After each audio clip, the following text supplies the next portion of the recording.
नमस्कार दोस्तों।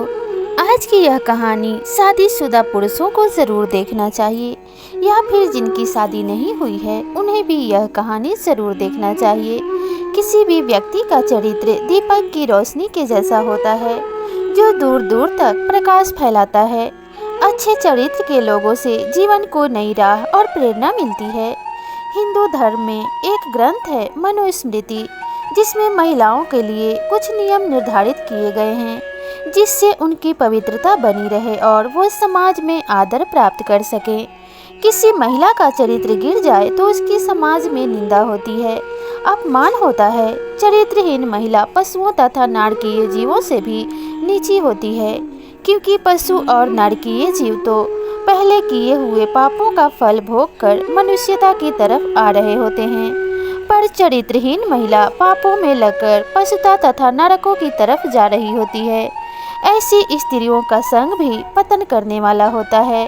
मदिरा पान करने वाली, दुष्ट पुरुषों का संग करने वाली, पति के साथ न रहने वाली, बिना किसी काम के इधर उधर विचरने वाली, असमय एवं देर तक सोने वाली, अपना घर छोड़कर दूसरों के घर में रहने वाली, शर्म और लज्जा नारी के आभूषण हैं। जब कोई महिला इनका त्याग कर देती है तो उसे अपयश का सामना करना पड़ता है। मदिरा पान करने वाली महिलाएं परिवार और समाज में अपना इज्जत खो देती हैं। दुष्ट पुरुषों का संग करने वाली महिलाओं का पतन बहुत जल्दी हो जाता है। उनकी वजह से परिवार की अन्य महिलाओं को भी समाज में बुरी नज़रों से देखा जाता है। पति के साथ न रहने वाली महिलाएं और उनके बच्चों का भविष्य अंधकार में डूब सकता है। विवाह के उपरांत पति के साथ रहने पर ही महिला को समाज में उचित मान सम्मान प्राप्त होता है। बिना किसी काम के इधर उधर विचरने वाली महिला के चरित्र में दोष आ सकता है। विवाहिता महिला ऐसा करे तो अपने ससुराल और मायके दोनों की इज्जत को धूमिल करती है। असमय एवं देर तक सोने वाली महिलाएं अपने शरीर को तो नुकसान पहुंचाती ही है, साथ ही पारिवारिक दायित्व ठीक से नहीं निभा पाती, इसलिए वो शारीरिक और मानसिक रूप से बीमार रहती हैं। आज मैं आप सभी के समक्ष एक छोटी सी कहानी लेकर आई हूँ, जिसे सुनने के बाद आप यह समझ पाएंगे कि चरित्रहीन स्त्रियाँ किस हद तक जा सकती हैं। एक नगर में एक साहूकार रहता था। साहूकार बहुत ही धनी था और उसका बहुत बड़ा व्यापार था। साहूकार की पत्नी बहुत ही सुंदर एवं सुशील थी।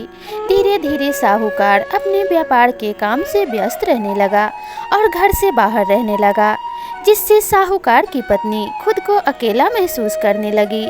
साहूकार की व्यस्तता दिन प्रतिदिन बढ़ती ही गई। अब साहूकार का समय ज़्यादातर घर से बाहर ही बीतता और साहूकार की पत्नी घर पे अकेली बैठी बैठी बोर होते रहती थी। साहूकार का बहुत बड़ा दुकान था, जिसकी देखभाल के लिए उसने एक नौकर रखा था। वह नौकर बहुत ही नौजवान और आकर्षक था। कभी कभार साहूकार उसे घर से कुछ लाने के लिए अपने घर पे भेज दिया करता था। साहूकार की पत्नी उसकी सुंदरता देखती तो देखती ही रह जाती। धीरे धीरे साहूकार की पत्नी और नौकर के बीच में बातचीत होने लगी। साहूकार की पत्नी अकेलेपन को दूर करने के लिए धीरे धीरे उससे ज़्यादा बातचीत करने लगी और उसके करीब आने लगी। अब दोनों में मित्रता बढ़ने लगी थी। जब साहूकार घर पे नहीं होता तो साहूकार की पत्नी उसे घर पे बुला लेती और घंटों बैठकर उससे बातें किया करती, उससे चाय नाश्ता कराया करती थी। इसी तरीके से समय बीतता गया और साहूकार की पत्नी और उसके नौकर के बीच में प्रेम प्रसंग बढ़ने लगे। अब दोनों का हाल ऐसा था कि दोनों एक दूसरे के बिना एक क्षण भी नहीं रह पाते। अब उनकी मित्रता वासना का रूप ले चुकी थी। अब वे दोनों हमेशा साहूकार के घर से बाहर रहने का इंतजार करते रहते और जैसे ही साहूकार घर से बाहर जाता, दोनों अपने प्रेम प्रसंग में व्यस्त रहने लगते। इसी तरीके से समय बीतने लगा और साहूकार ये सोचता रहता कि मेरी पत्नी कितनी अच्छी है, घर का कितनी अच्छे से ध्यान रखती है, लेकिन साहूकार की पत्नी उसके नौकर के साथ मिलकर उसको धोखा दे रही थी और साहूकार इन सभी बातों से अनजान था। एक दिन की बात है कि साहूकार की पत्नी अपने कमरे में साहूकार के नौकर के साथ प्रेम प्रसंग में लीन थी। उसी समय साहूकार अपने व्यापार के काम को समाप्त करके घर पे आ गया और घर के बाहर आकर दरवाज़ा खटखटाने लगा। जब साहूकार की पत्नी ने साहूकार के आने की आहट सुनी तो वह बहुत ही घबरा गई और मन में विचार करने लगी कि अब क्या करूं। अब मेरे पति को अगर पता चल गया तो वह मुझे जान से मार देगा। इस तरीके का मन में विचार करते हुए वह आंखें मीचते हुए दरवाजे पे गई और जैसे ही उसने दरवाज़ा खोला अपने पति को खड़े देखकर ऐसा जताने लगी जैसे वह बहुत ही गहरी नींद में सो रही थी। अपने पति को देखकर वह पति से मीठी मीठी बातें करने लगी और उसके गले लग गई, उसे बहुत अधिक प्यार जताने लगी। पत्नी को इस तरीके से गले मिलता देखकर साहूकार बहुत खुश हुआ। वह तो यही समझ रहा था कि मेरी पत्नी मुझे कितना प्रेम करती है। साहूकार की पत्नी अपने पति को अपने साथ छत पे ले गई और वहाँ पे एक चारपाई बिछा दिया और अपने पति को उसी पे बिठा दिया और मीठी मीठी बातें करने लगी और कहने लगी कि देखिए ना, आज का मौसम कितना सुहाना है, हम यहीं पे बैठकर प्यार भरी बातें करते हैं। और अपने पति के बगल में बैठ गई, वहीं पे लाकर खाना खिलाया।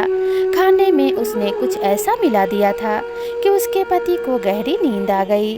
अपने पति को सोया हुआ देखकर वह साहूकार के नौकर को अपने कमरे से बुला लाई और दोनों ने मिलकर साहूकार की हत्या कर दी। हत्या करने के बाद साहूकार को एक बोरी में भर दिया और शाम होने का इंतजार करने लगे। जैसे ही रात्रि हुई वैसे ही साहूकार की पत्नी और उसके नौकर ने मिलकर साहूकार को एक गहरे नदी में फेंक दिया, जिस कारण किसी को साहूकार के बारे में पता न चले। गांव के लोग भी इस बात को भली भांति जानते थे कि साहूकार अक्सर घर से बाहर ही रहता है, जिस कारण किसी को भी इस बात पे शक नहीं हुआ कि साहूकार दिखाई क्यों नहीं दे रहा है। और इस तरीके से साहूकार को मौत के घाट उतार दिया गया। अब साहूकार की पत्नी के रास्ते का बड़ा कांटा दूर हो गया था। अब वे अपने पति के नौकर के साथ ऐश मौज से रहने लगी और दोनों एक साथ अपना जीवन जीने लगे। इस तरीके से एक धोखेबाज पत्नी ने अपने पति का जीवन ही समाप्त कर दिया। तो इसीलिए कहा जाता है कि चरित्रहीन स्त्रियां अपने पति को बर्बाद करने के लिए किसी भी हद तक जा सकती हैं और उन्हें नुकसान पहुंचाने के लिए कोई भी कदम उठा सकती हैं। इसीलिए ऐसी स्त्रियों का पहचान करके ही आपको शादीशुदा संबंध स्थापित करना चाहिए। बिना सोचे विचारे जो कैसी भी लड़की से विवाह करते हैं उनका जीवन इसी तरीके से बर्बाद हो जाता है। पिता और पति ये दो घर ही महिलाओं के लिए उपयुक्त माने गए हैं। अपना घर छोड़कर दूसरे के घर में रहने वाली महिलाओं के चरित्र में दोष आ सकता है।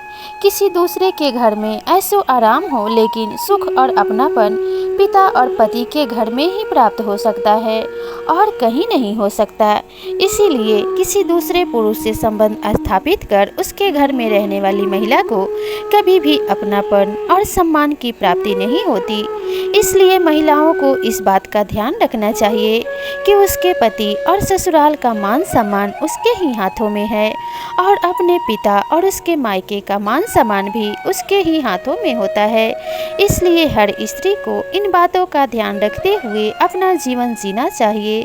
तो दोस्तों, आपको यह छोटी सी कहानी कैसी लगी हमें कमेंट करके ज़रूर बताइएगा और इसी तरीके के ज्ञानवर्धक कहानियों के लिए मेरे चैनल को ज़रूर सब्सक्राइब कीजिएगा। तो मिलते हैं इसी तरह की नई कहानी के साथ, तब तक के लिए नमस्कार।